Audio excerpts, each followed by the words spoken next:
भारत के प्रमुख governor general एवं वायसराय तो रॉबर्ट क्लाइव 1757 से 60 ईस्वी तथा 1765 से 67 ईस्वी। मुख्य कार्य था द्वैध शासन। 1765 बंगाल में दो सरकारी बनाई कंपनी जो राजस्व वसूली करेगा और नवाब जो है प्रशासन करेगा। प्लासी का युद्ध, बैटल ऑफ प्लासी में अंग्रेजों की जीत, बंगाल पर कंपनी का नियंत्रण शुरू हुआ। इलाहाबाद की संधि 1765 में मुगल सम्राट शाह आलम द्वितीय से बंगाल, बिहार, उड़ीसा की दीवानी का अधिकार मिले। तो रॉबर्ट क्लाइव में क्या बताया जा रहा है?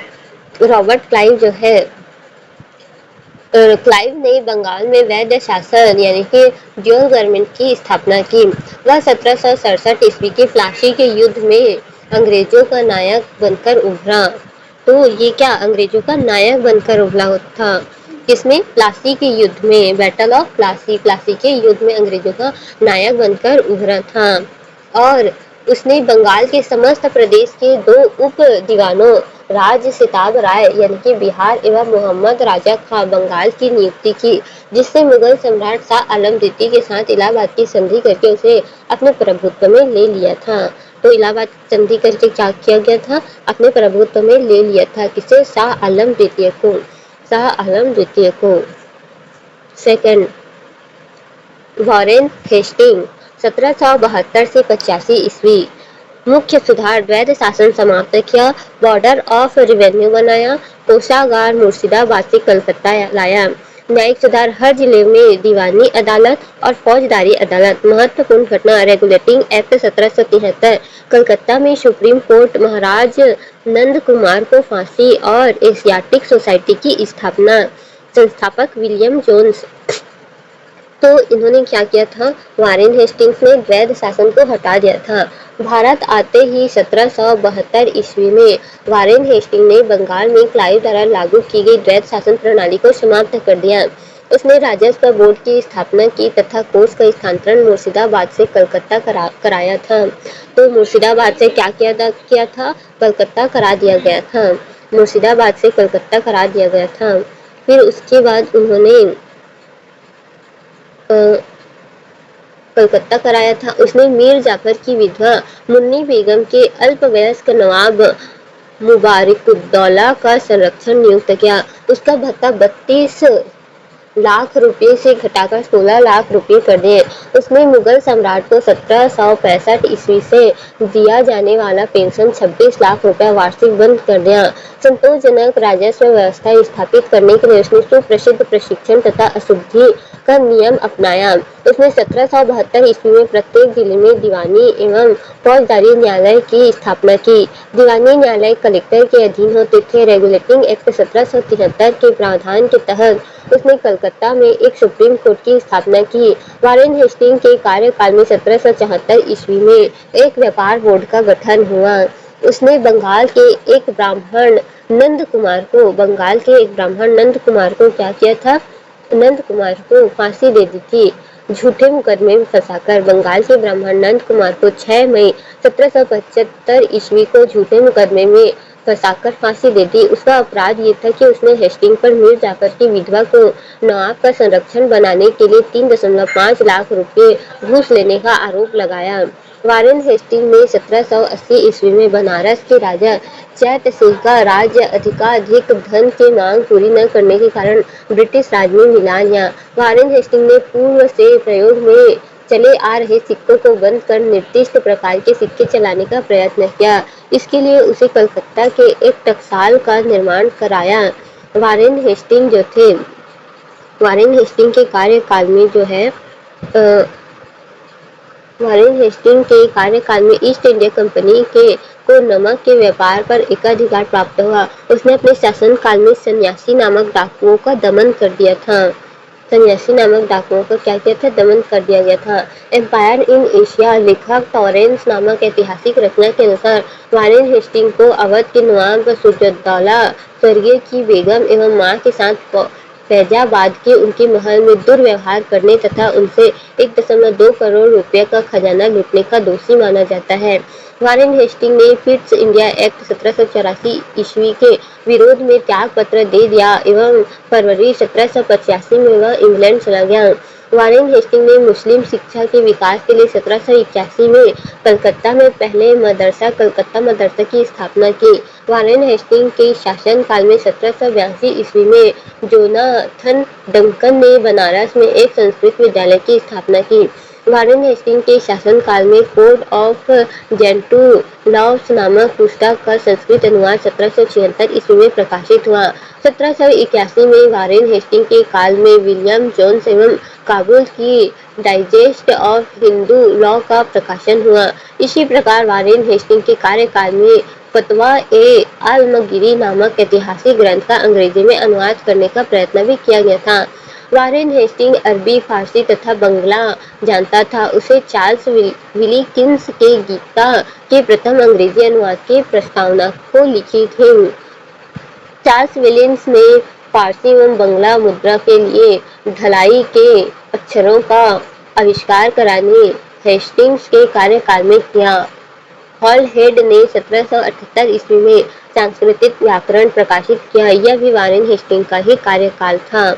विशिष्ट तथ्य रॉयल एशियाटिक सोसाइटी की स्थापना एशिया के सामाजिक तथा प्राकृतिक इतिहास, पुरातत्व एवं विज्ञान के अध्ययन के लिए की गई थी। विलियम जोन्स ने वारेन हेस्टिंग के कार्यकाल में 1784 ईस्वी में कलकत्ता रॉयल एशियाटिक सोसाइटी की स्थापना की थी।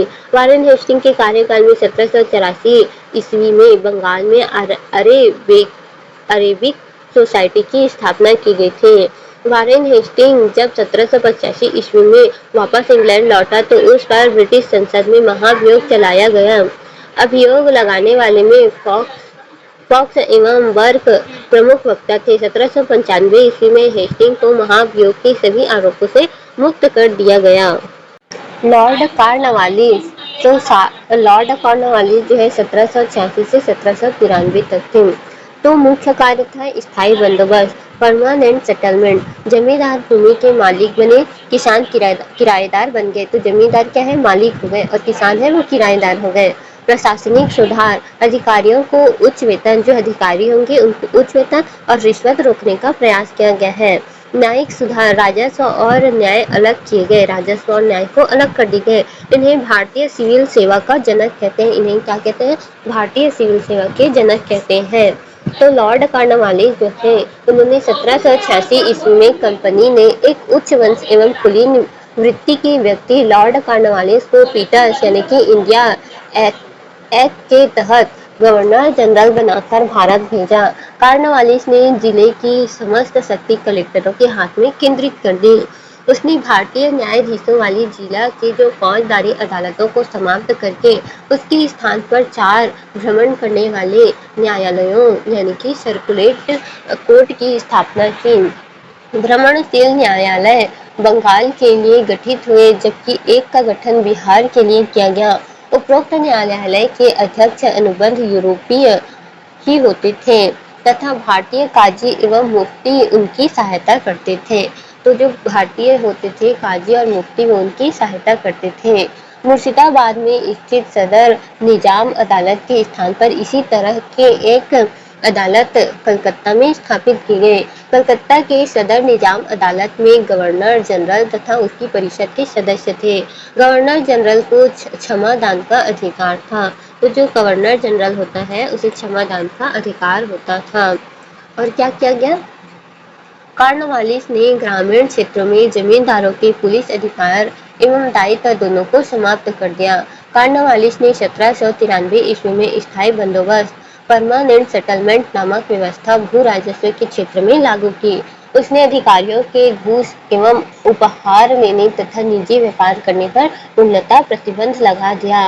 लॉर्ड कॉर्नवालिस को भारत में सिविल सेवा का जनक माना जाता है। कॉर्नवालिस संहिता 1793 ईस्वी में लॉर्ड कॉर्नवालिस ने अपने न्यायिक सुधारों को इस नाम से प्रस्तुत किया। यह संहिता शक्तियों के पृथक्करण के प्रसिद्ध सिद्धांत पर आधारित है। उस समय तक जिले में कलेक्टरों के पास भू राजस्व, न्याय एवं दंड नायक की शक्तियां होती थी, परंतु कॉर्नवालिस ने क्या किया, कॉर्नवालिस ने जो है राजस्व प्रशासन को न्याय प्रशासन से अलग कर दिया। इस प्रकार राजस्व को छोड़कर कलेक्टरों से सभी अधिकार ले लिए गए। कॉर्नवालिस ने जिला दीवानी अदालतों में एक नवीन पदाधिकारियों की श्रेणी गठित की। जिसकी जिला न्यायाधीश के रूप में नियुक्त की तथा इन्हें फौजदारी तथा पुलिस के कार्य भी दे दिए गए। तो इन्हें क्या किया गया, पुलिस का भी कार्य दे दिया गया था। जॉन सोर 1793 से 1798। हस्तक्षेप की नीति, भारतीय राज्यों के मामलों में कम हस्तक्षेप, तो हस्तक्षेप की नीति अपनाई थी। तो क्या हुआ था, सर जॉन सोर कॉर्नवालिस के बाद गवर्नर जनरल बना। उसने तटस्थता एवं हस्तक्षेप की नीति अपनाई। उसके कार्यकाल में कंपनी की प्रतिष्ठा को क्षति पहुंची तथा उसे 1798 में वापस बुला लिया गया। तो उन्हें क्या किया गया, 1798 में वापस बुला लिया गया। लॉर्ड वेलेस्ली 1798 से 1805। सबसे प्रसिद्ध नीति सहायक संधि। अंग्रेजी सेना रखनी पड़ेगी, उसका खर्च देना होगा, बिना अनुमति संधि नहीं।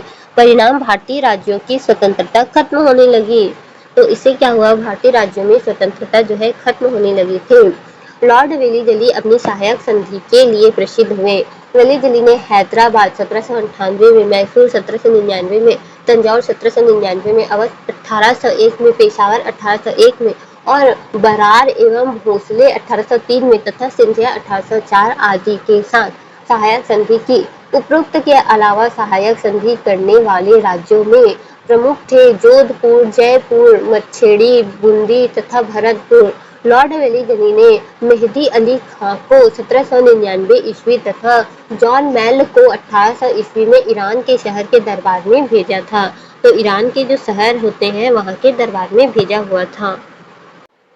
जॉर्ज बार्ले 1805 से 7 ईस्वी तक क्या हुआ, लॉर्ड वेलेस्ली के बाद आए, तटस्थता अपनाए यानी कि न्यूट्रलिटी पॉलिसी अपनाई, भारतीय राज्यों में हस्तक्षेप कम किया, राजपूताना राज्यों से संरक्षण हटा लिया। महत्वपूर्ण घटना ये थी कि वेलर म्यूटिनी 1806 या 1857 से पहले का पहला बड़ा सैनिक विद्रोह था। तो क्या हुआ, वेलेस्ली के बाद 1805 ईस्वी में लॉर्ड कॉर्नवालिस पुनः गवर्नर जनरल बना, परंतु शीघ्र ही उसकी मृत्यु हो गई। तत्पश्चात जॉर्ज बालो के अस्थायी नियुक्ति की गई। जॉर्ज बालो ने तटस्थता की नीति अपनाई तथा राजपूताना के राजपूत राज्यों पर से कंपनी का संरक्षण समाप्त कर दिया। और वेल्लोर का सिपाही विद्रोह जॉर्ज बार्ले के कार्यकाल में हुआ था। तो वेल्लोर का जो सिपाही विद्रोह था वो इन्हीं के कार्यकाल में हुआ था। ये वेल्लोर का सिपाही विद्रोह जो था वो जॉर्ज बार्ले के कार्यकाल में ही हुआ था। फिर आता है लॉर्ड मिंटो फर्स्ट 1807 से 13 ईस्वी तक। तो मुख्य कार्य था तटस्थता की नीति जारी रखी, त्रावणकोर और मद्रास विद्रोह दबाए। सबसे महत्वपूर्ण चार्टर एक्ट 1813, कंपनी का व्यापारिक एकाधिकार खत्म, चीनी चाय छोड़कर। और पहली बार शिक्षा के लिए 1 लाख रुपए दिए गए। यहीं से भारत में पश्चिमी शिक्षा की शुरुआत हुई थी। तो लॉर्ड मिंटो ने क्या किया था, 1807 से 1813 ईस्वी के थे लॉर्ड मिंटो। और लॉर्ड मिंटो प्रथम ने भी देशी राज्यों के प्रति तटस्थता की नीति अपनाई। उसने त्रावणकोर एवं मद्रास के विद्रोह का दमन किया। इसके कार्यकाल की एक महत्वपूर्ण घटना थी चार्टर एक्ट 1813 का पारित होना, जिसके द्वारा कंपनी को ब्रिटिश पार्लियामेंट में अगले 20 वर्षों का चार्टर सौंप दिया। परंतु अब कंपनी के व्यापारिक एकाधिकार चीनी एवं चाय के व्यापार को छोड़कर समाप्त कर दिए। लॉर्ड मिंटो के कार्यकाल में चार्टर एक्ट 1813 में क्या होता, चार्टर एक्ट 1813 द्वारा पहली बार भारत में शिक्षा के लिए 1 लाख रुपए प्रदान किए गए एवं इस प्रकार के भारत में पाश्चात्य शिक्षा का प्रादुर्भाव हुआ। इस प्रकार से क्या हुआ, पाश्चात्य शिक्षा का प्रादुर्भाव हुआ था। लॉर्ड एम हर्स्ट 1823 से 28 तक। लॉर्ड एम हर्स्ट 1823 से 1828 तक। मुख्य घटनाएं क्या थी, प्रथम आंग्ल बर्मा युद्ध 1824 से 26, भरतपुर का विलय 1826, बरकरपुर विद्रोह 1824। तो आंसर क्या था, मतलब ये था कि लॉर्ड हेस्टिंग के जाने के बाद जॉन एडम्स ने अस्थायी तौर पर 7 महीने तक गवर्नर जनरल का पद संभाला। एडम्स के बाद लॉर्ड एमहर्ट ने पद संभाला। इसके कार्यकाल में आंग्ल बर्मा युद्ध हुआ था। तो इसके कार्यकाल में क्या हुआ था? आंग्ल बर्मा युद्ध प्रथम हुआ था 1824 से 1826 ईस्वी में, जिसमें यांडबू संधि हुई थी। तो इसी में क्या हुआ था? यांडबू संधि हुआ था। यांडबू संधि हुआ था। यांडबू संधि के बाद क्या हुआ था?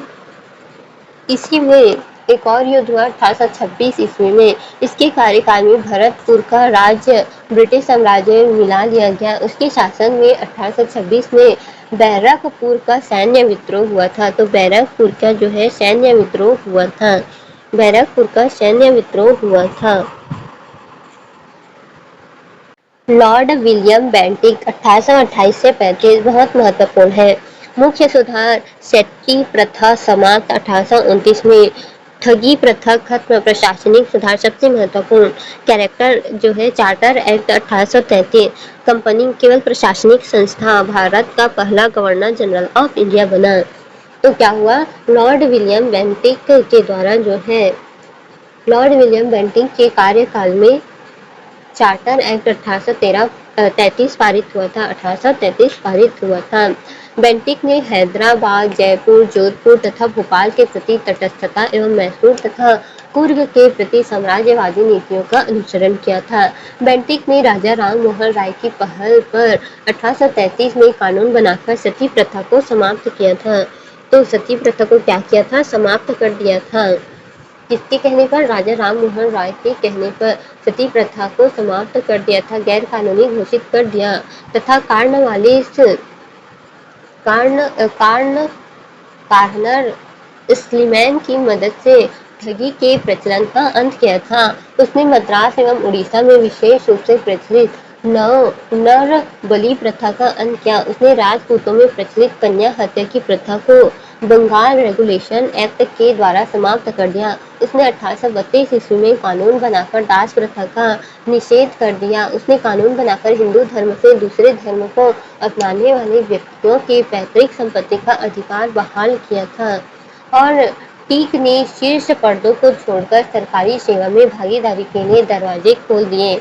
बेंटिक ने कंपनी को फायदा पहुंचाने के उद्देश्य से अफीम का निर्यात कराची में बंद करके बम्बई से आरंभ किया। उसने आगरा में एक सर्वोच्च अपील अदालत की स्थापना की। बेंटिक ने न्यायालयों में फारसी के स्थान पर प्रांतीय भाषाओं का प्रयोग करने का आदेश दिया। 1835 ईस्वी में लॉर्ड मैकाले के प्रस्ताव पर बेंटिक ने भारत में शिक्षा का माध्यम अंग्रेजी बनाया। 1835 में उसने कोलकाता के जो है 1835 में लॉर्ड मैकाले प्रस्ताव पर बेंटिक ने भारत में शिक्षा का माध्यम अंग्रेजी बनाया। 1835 में उसने कोलकाता के मेडिकल कॉलेज की स्थापना की। उसने ऊपरी गंगा नहर की योजना बनाई तथा उसके लिए सिविल इंजीनियरिंग कॉलेज की स्थापना की थी। सिविल इंजीनियरिंग कॉलेज की क्या की थी? स्थापना की थी। कलकत्ता एवं दिल्ली को जोड़ने वाली ग्रैंड ट्रंक रोड का आधुनिक निर्माण करके काल में हुआ था। चार्ल्स मेटकॉफ 1835 से 1836 ईस्वी। इसमें क्या है? भारतीय प्रेस का मुक्तिदाता। प्रेस से सभी प्रतिबंध हटाए, प्रेस की आज़ादी शुरू हुई थी। तो इसमें क्या हुआ? उसने अपने चार्ल्स मेटकॉफ ने 1833 में चार्ल्स मेटकॉफ 1835 से 36 ईस्वी में उसने अपने 1 वर्षीय अस्थायी कार्यकाल में समाचार पत्रों से सभी प्रकार के प्रतिबंध हटा दिए। अतः उसे भारतीय प्रेस का मुक्तिदाता कहा गया है। इसे क्या कहा गया है? भारतीय प्रेस का मुक्तिदाता कहा गया है। ये अस्थायी थे। ये क्या थे? अस्थायी थे। लॉर्ड ऑकलैंड 1836 से 42 ईस्वी।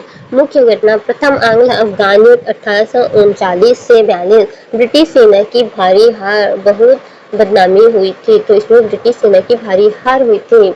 ऑकलैंड 1836 से 42 ईस्वी में जो है उसके कार्यकाल में आंग्ल अफगान युद्ध 1839 से 1842 ईस्वी लड़ा गया। प्रथम आंग्ल अफगान युद्ध में लौटती अंग्रेज सेना पर अफगान विद्रोहियों के हमले के कारण 15,000 में सिर्फ 120 सैनिक लौट सके। इससे अंग्रेज एवं लॉर्ड ऑकलैंड की भारी बदनामी हुई। 1839 ईस्वी में उसने ग्रैंड ट्रंक रोड की मरम्मत करवाई थी।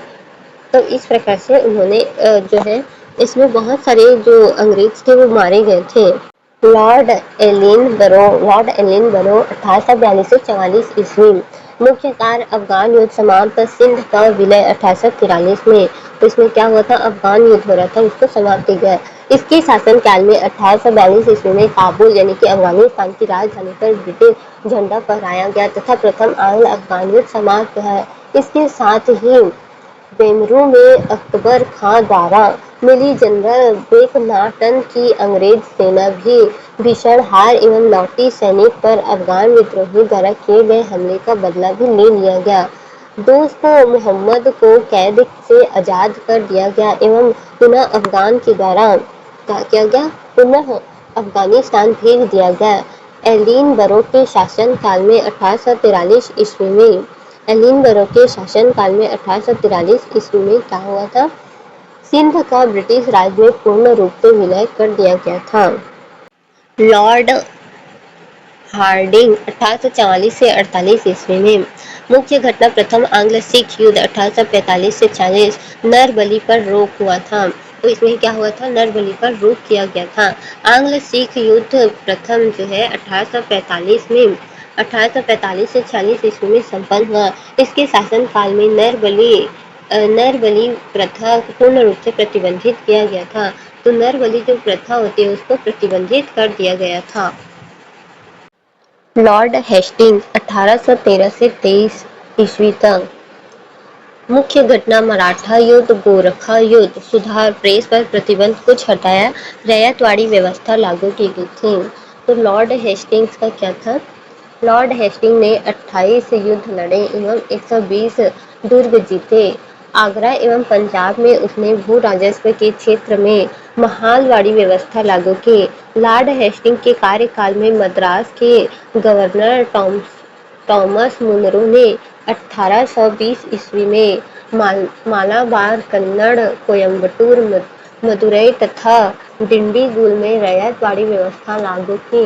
लॉर्ड हेस्टिंग के कार्यकाल में कॉर्नवालिस लॉर्ड में फेरबदल करते हुए कलेक्टर एवं मजिस्ट्रेट के पदों को पुनः मिला दिया गया। उसने कुछ प्रतिबंध के साथ प्रेस से सरकारी नियंत्रण हटा दिया, जिसके परिणाम स्वरूप समाचार भूषण नामक पहला हिंदी पत्र उसके कार्यकाल में प्रकाशित हुए। लॉर्ड हेस्टिंग ने 1822 ईस्वी में बंगाल टेनेंस एक्ट पारित करवाया। इसके द्वारा निर्धारित हुए कि किसान जब तक लगातार दे रहा है तब तक उसे जमीन से वंचित नहीं किया जाएगा। यानी कि लगान जब तक दिया जा रहा है तब तक उसे क्या किया जाएगा, जमीन से वंचित नहीं किया जाएगा। लॉर्ड डलहौजी 1848 से 1856। प्रसिद्ध नीति डॉक्ट्रिन ऑफ लैप्स। यदि राजा का कोई सगा उत्तराधिकारी नहीं तो राज्य अंग्रेजों में मिल जाएगा। आधुनिक सुधार, पहली रेल 1853, टेलीग्राफ, डाक टिकट, PWD विभाग। तो लॉर्ड डलहौजी जो है व्यापकत सिद्धांत के कारण इतिहास में प्रसिद्ध है। लॉर्ड डलहौजी ने अपनी साम्राज्यवादी नीतियों के तहत पंजाब, लोअर बर्मा अथवा कोगू, सिक्किम, बराड़ एवं अवध आदि का विलय अपने साम्राज्य में कर दिया। बंगाल तोपखाना को उसने कलकत्ता से मेरठ स्थानांतरित करवा दिया। उसके कार्यकाल में सेना का मुख्यालय शिमला में बनाया गया। शिमला का महत्व बढ़ गया एवं वर्षा में आधे से अधिक समय तक सरकार जो है वही जो अपना मुख्यालय बन गया था। डलहौजी ने पंजाब में एक अनियमित सेना का गठन किया एवं गोरखा रेजिमेंटों की संख्या में भी वृद्धि की। 1852 में डलहौजी द्वारा एक इनाम कमीशन का गठन भूमि कर रहे जागीरों का पता करने एवं उन्हें छीनने के उद्देश्य से किया गया। डलहौजी ने 1853 में थॉमसन की व्यवस्था के अनुसार भारतीय भाषाओं में शिक्षा देने के प्रस्ताव को स्वीकार किया। डलहौजी ने 1856 ईस्वी में Charles Wood board of control के तत्कालीन प्रधान के निर्देश पत्र शिक्षा के क्षेत्र में लागू किया। वुड डिस्पैच, जो कि आधुनिक शिक्षा प्रणाली की आधारशिला है, के अनुसार मद्रास प्रेसिडेंट कई कॉलेज तथा कलकत्ता, बम्बई एवं मद्रास प्रेसिडेंट में एक एक विश्वविद्यालय की स्थापना की गई। लॉर्ड डलहौजी ने 1853 में बम्बई से ठाणे तक भारत की पहली रेलगाड़ी चलाई। उसने 1856 ईस्वी तक के कई रेल लाइनों का सर्वेक्षण करवाया तथा कई रेलगाड़ी का सर्वेक्षण करवाया तथा कई पर निर्माण कार्य आरंभ करवाए। 1854 ईस्वी तक कलकत्ता से रानीगंज कोयला, कलकत्ता से जो रानीगंज है वहां तक, कलकत्ता से